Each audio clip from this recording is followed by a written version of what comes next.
Quantas vezes tomas banho de sábado a sexta-feira?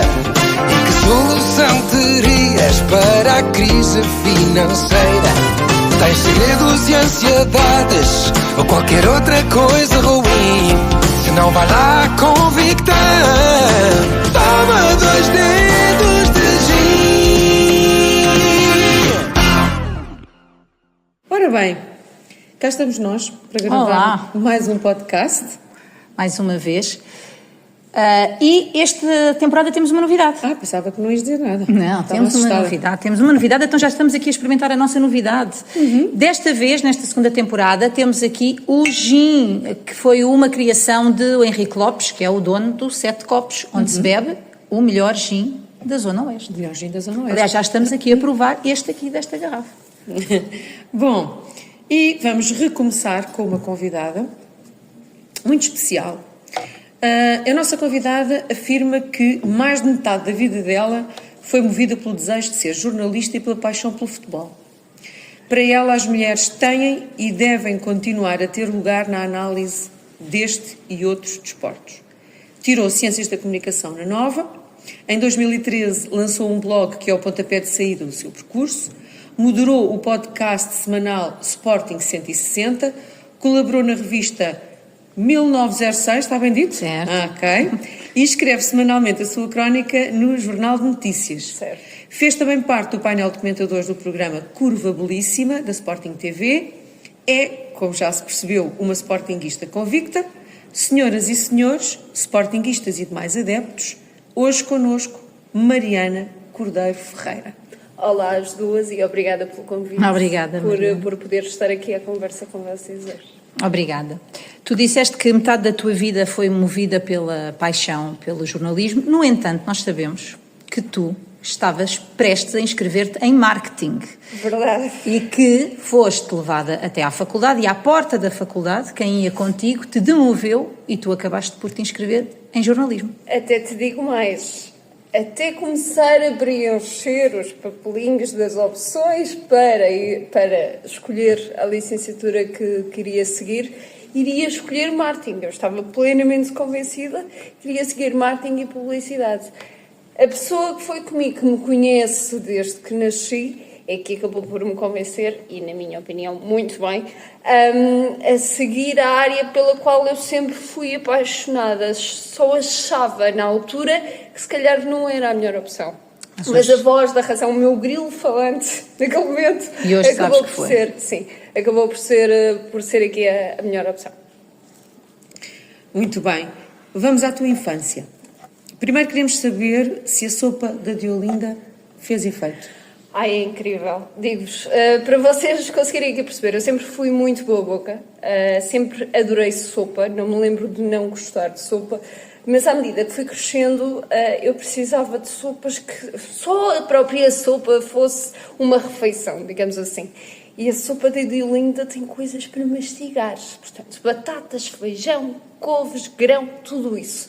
E a sopa, da maneira como me sabe e o sabor característico que tem, eu não encontrei mais lado nenhum. Portanto, sim, a sopa da Diolinda fez efetivamente o devido efeito. A ser a tua preferida. Continua.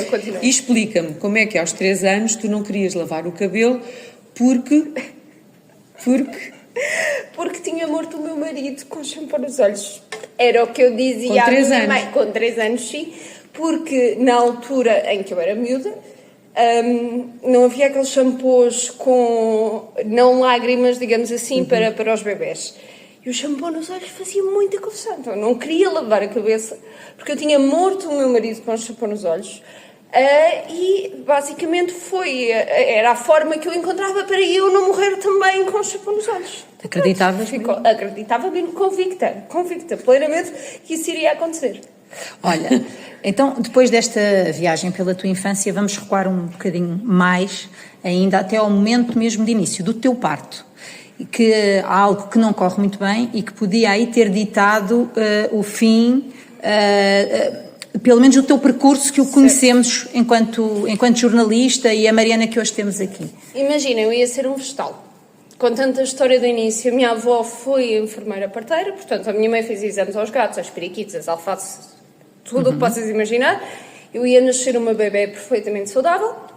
Quando a minha mãe entrou em trabalho de parto, segundo eu percebi, porque é tudo muito difuso, a informação que me chega, e depois na altura ela também não percebeu, depois acabou por ser uma confusão. Mas quando eu percebi que ela entrou no hospital, atrasaram-lhe o parto, às 10h30 da noite ela entra em paragem cardíaca, eu automaticamente também, e basicamente a célula que coordena os movimentos do lado esquerdo faleceu. Fez com que eu ficasse com uma deficiência motora que me vai acompanhar até o resto dos meus dias, mas há 32 anos atrás, aquilo que eu tenho hoje tem um nome, chama-se hemiparesia esquerda, portanto, uma semiparalisia do lado esquerdo. Só que há 32 anos a medicina não estava como está hoje, então eu podia ser um vegetal. Eu podia não ver, não ouvir, não andar, não pensar nada. Felizmente faço isso tudo, com mais ou menos dificuldade, mas felizmente faço isso tudo. Ok. Viveste os primeiros anos em Alfama, depois foste viver para Alcobaça, passas a vida em Alvalade. Há aqui um padrão nos nomes das terras onde passas mais tempo. A seguir vais para Riad para visitares Al-Nassr ou outro clube começado por Al. Olha, o futebol árabe não é propriamente a minha praia, digamos assim. Mas gostava de visitar o Al-Nassr, obviamente. Mas é curioso, porque eu nunca me tinha percebido, agora que vocês falam nisso, de Alfama para Alcobaça, para Alvalade, a distância, fica ali um triângulo interessante, mas quiçá posso acabar em Alcoentre. Alcoentre. Que memórias é que guardas desses tempos? Em Alfama primeiro e Alcobaça? Eu em Alfama era muito miúda, e a casa onde eu cresci até aos meus 7, 8 anos, foi a casa onde a minha mãe cresceu também. Eu lembro-me de tudo ser enorme. Talvez a primeira memória que eu tenha seja um incêndio na minha sala de estar, quando eu tinha 2 anos, e lembro-me de estar cá em baixo e de ver fumo preto a sair por baixo, neste caso, das janelas. Em Alcobaça fiz a minha infância e a minha pré-adolescência, digamos assim. Estive lá até aos 14 anos, portanto, aquela fase um bocado complicada da escola, e depois ela tem uma deficiência e não se falava das coisas como se fala hoje, ou pelo menos eu sinto que não se falava tanto nessa altura como falamos hoje, com uma mente tão aberta, e os miúdos são muito maus, e foi uma fase muito, muito complicada. Regressar a Alvalade acaba por ser o meu dia-a-dia, e é obviamente a minha segunda casa. Como é que tu achas que lidarias hoje com esse bullying? Imagina, eu acho que, lá está, a educação vem muito de casa. Da mesma maneira que uma criança não nasce racista, da mesma maneira que uma criança não nasce preconceituosa, as pessoas tornam-se aquilo que são ao longo da vida. E a educação vem de casa. Eu posso ter 2 miúdos da mesma idade e um deles ser ultra preconceituoso e ultra bully e ultra racista e tudo, e um miúdo da mesma idade que teve outro tipo de educação em casa não o ter. E isso faz toda a diferença. Exato. Olha, já percebemos que és sportinguista, o teu trabalho foca-se muito, e tu te assumes-te como adepta sportinguista, mas como é que esta paixão clubística surge desta forma quando toda a tua família é benfiquista? E eu sou o desgosto da vida do meu pai nesse sentido. Então, quando eu nasci, o meu pai sempre foi benfiquista, o meu avô paterno era sportinguista, mas não fez a tal de geração em geração para os 2 filhos, que são ambos benfiquistas doentes. Quando eu nasci, o meu pai disse à minha mãe que me ia inscrever como sócia do Benfica. E na altura a minha mãe virou-se para ele e disse: muito bem, então inscreves como sócia do Sporting também, e ela, quando crescer, escolhe. Não fiquei sócia nenhum, até começar a trabalhar, que fui sócia do Sporting.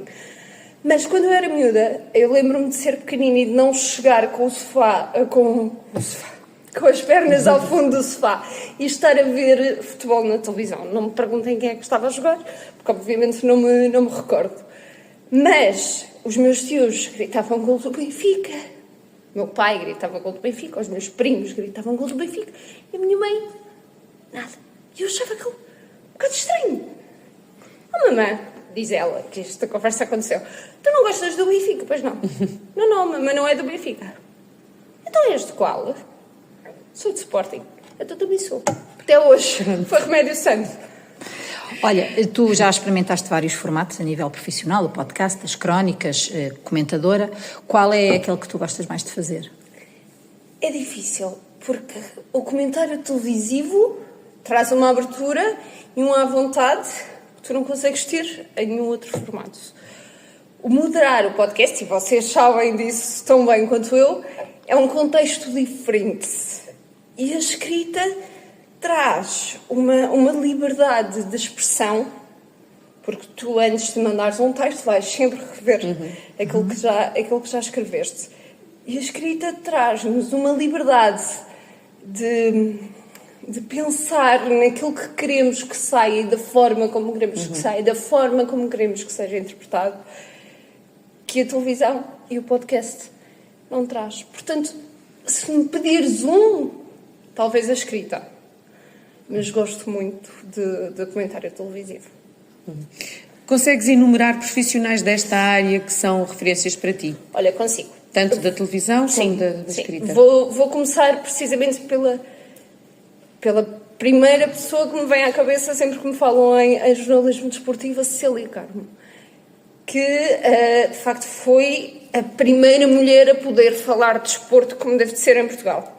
Depois temos o Luís Cristóvão, o Tomás da Cunha, o António Tadeia, o Rui Malheiro. Portanto, temos aqui muitos nomes, e muitos deles em contexto de televisão e rádio e escrita, e tudo isso que acho que acaba por ser um mundo muito complementar.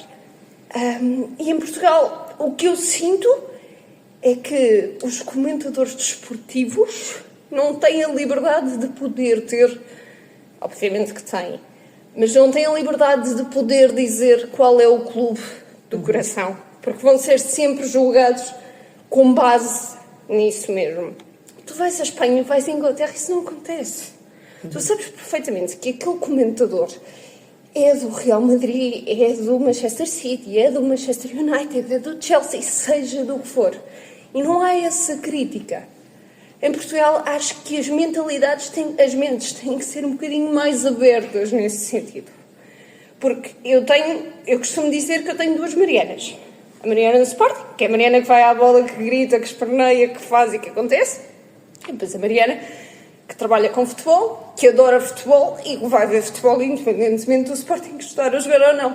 Porquê? Porque se eu gosto do Sporting, é porque existe futebol. E para gostar de futebol, gosto do Sporting. Mas para gostar do futebol, efetivamente, eu tenho que gostar de ver futebol, porque o Sporting não joga sozinho. Muito bem. Olha, temos agora um jogo. Ai. Vais estrear aqui um jogo, porque na primeira temporada tínhamos o jogo do sim ou não, e agora decidimos mudar e temos o jogo do isto ou aquilo. Só podes escolher uma das opções. Vou deixar aqui para a Célia. Então, preferias todos os semestres uma viagem para qualquer lugar do mundo, mas nunca mais terias tempo para passar férias no Baleal, ou continuar a visitar o teu cantinho no Baleal? Não, o meu cantinho no Baleal, sem dúvida. O Sporting ser campeão 5 vezes seguidas, mas nesse período de tempo nunca passar sequer os play-off da Liga dos Campeões? Campeão 5 vezes seguidas. Ruben Amorim ou Rui Borges? Rui Borges. Boloni ou Augusto Inácio? Olha, ambos trazem memórias boas, mas face às primeiras recordações que tenho, Boloni. Pote ou trincão? Pote. E água ou 2 dedos de gin? 2 dedos de gin. Acho muito bem. Olha, então vamos brindar com 2 dedos de gin, um bocadinho mais. E obrigada. Obrigada. Obrigada. Não vai lá convicta.